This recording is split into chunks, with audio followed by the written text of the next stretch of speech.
This is part 10 of my out-of-print DVD collection. Again, I have to state that it's only these versions that are out of print. Yada yada yada. First up, we have Quark. It's a TV show from the 70s. It stars Richard Benjamin. I don't see him acting too much these days, but back in the day, he was a pretty big star. Um, he was in Westworld, for you sci-fi fans. He was in the movie Westworld. Um, anyway, he basically plays a space garbage man. They run a ship and their job is to go out and pick up garbage that's floating around. And along the way they have adventures or they get sent on missions that endanger their lives. It has... What were the twins' names? Um, the Barnstable twins. I kind of remember them from back then. They were probably, what is it, Wrigley's Gum commercial twins? You know, double mint twins, I think. I'm not sure, but usually they put twins in those commercials. There's Tim Thomerson. He's Jack Death from Trancers or Doll Man. He was also, was he in Cherry 2000? What's her name? Yeah, I think he was in that one. Anyway, it's a TV show based on basically a space garbage man. It's kind of it reminds me of Red Dwarf, although this came definitely before Red Dwarf. Next up is Combat Shock. It's a Troma release. Um, there was so much, I guess, good vibe or hype on this movie. A lot of people said, "Oh, this is a really good movie. You need to see it," and I was kind of disappointed. I don't know. Maybe I just wasn't into the story or whatever. It's just a Vietnam vet comes home and he has a lot of difficulties. It's back when vets weren't as highly regarded, especially after Vietnam. Um, but that's a political thing. I don't want to get into that. But yeah, Combat Shock. It's there are some scenes that are like, ooh, that's kind of messed up. But other than that, I really didn't care for it. No offense to those who really like this movie, I just didn't like it. And another movie I didn't like was Teenage Catgirls in Heat, another Troma release. Don't recall what the plotline was. I don't think it's that important. But I think it's a titty movie, a tits and ass movie. You're basically buying it to see tits and ass. I'm not going to really talk more about that. After that, we have the 2-disc collector's edition of Monsters, Inc. I could have sworn I had the slipcover for this, but I could be mistaken. This is out of print. Obviously, they released it on Blu-ray. They had some other releases, I think. But yeah, this is the 2-disc collector's edition. And I don't really need to go over Monsters, Inc. Same with Finding Nemo. It's the 2-disc collector's edition, widescreen. It's also out of print. Don't need to talk about Finding Nemo. I just hope they don't ruin the sequel.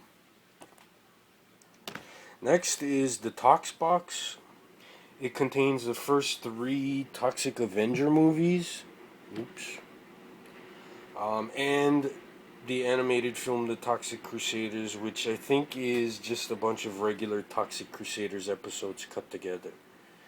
I could be mistaken. But yeah, a lot of you should be familiar with The Toxic Avenger. For the very few that aren't, he was a janitor at a gym and he got bullied and I think he got set on fire and he jumped out the window and landed in some toxic waste and he turned into the Toxic Avenger. I like Troma stuff. The stuff that Troma actually produces themselves, I like. A lot of their catalog, they've bought the rights to other movies that aren't so good. But yeah, let's see what was. I'll show you the discs. That's the first one. Pretty standard. This is what probably put Troma on the map. Was the Toxic Avenger. Part 2, he goes to Japan. They really go to Japan in this. This is not some studio lot or they're not faking it. They didn't go to Canada to pretend it's Japan. They're actually in Japan, and I think the Toxic Avenger has a pretty big following in Japan. But yeah, he goes looking for his dad. It's pretty damn funny. I really like this one. Not only because I'm half Japanese, but I really like this one. The third one, Last Temptation of Toxie. I think this is the one where he gets tricked into being evil. Let me see something here. Yeah, his blind girlfriend needs an eye operation to restore her sight. So he goes to work for an evil corporation, not realizing that what he's doing is evil. It's funny. It's the Toxic Avenger movies. The production values have increased over the years. I mean, obviously, with the first one, it was shot on a shoestring budget, if they even had a budget. But over the years, the production values have gotten better. After that, we have the Toxic Crusaders, the movie. In one of his extras, I forget what movie, he's probably on a bunch of them, but Lloyd talks about his experience selling the cartoon to Hollywood. It's not pretty, and Hollywood really kind of screwed him over.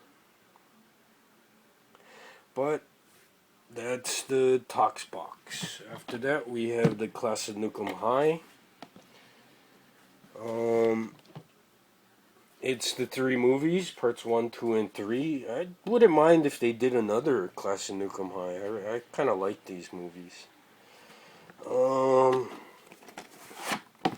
Let's see the discs.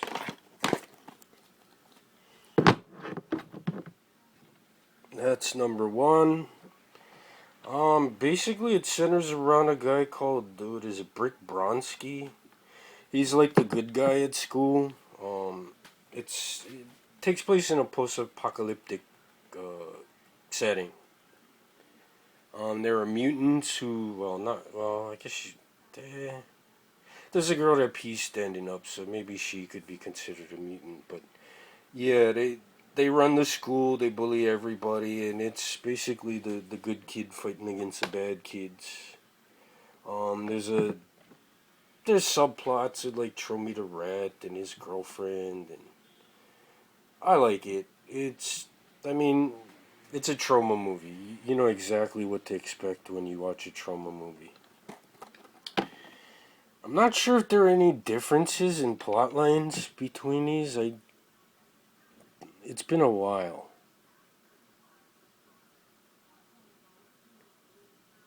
Yeah, it doesn't really tell you much. I think it's the same, basically good against bad. There's Troma the Rat, the giant mutated rat. There's part 3, the good, the bad, and the subhumanoid. Does he get cloned, an evil clone of Brick Bronsky, maybe?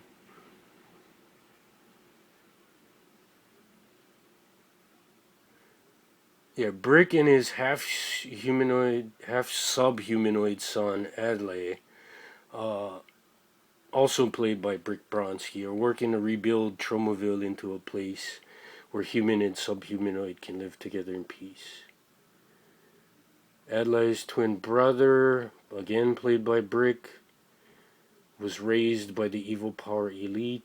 He wants to turn it into a nuclear waste dump, and Brick and his son, and all 3 of them look the same because it's played by the same actor.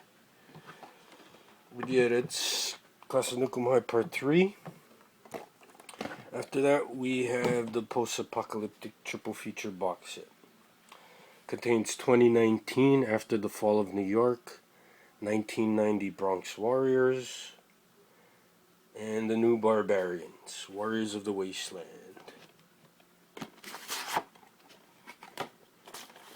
Let's, ooh.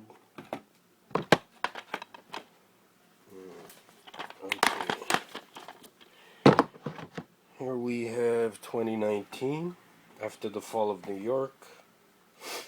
The synopsis is, society is broken down after a nuclear holocaust. That's pretty much all of these movies.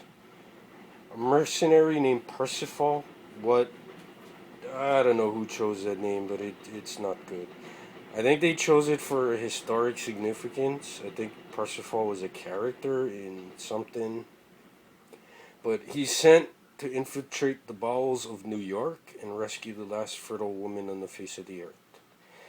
Yeah, this is a common trope in post-apocalyptic movies. The last fertile woman, the last pregnant woman, blah, blah, blah. I think City of Men was a higher production of one of these movies, basically.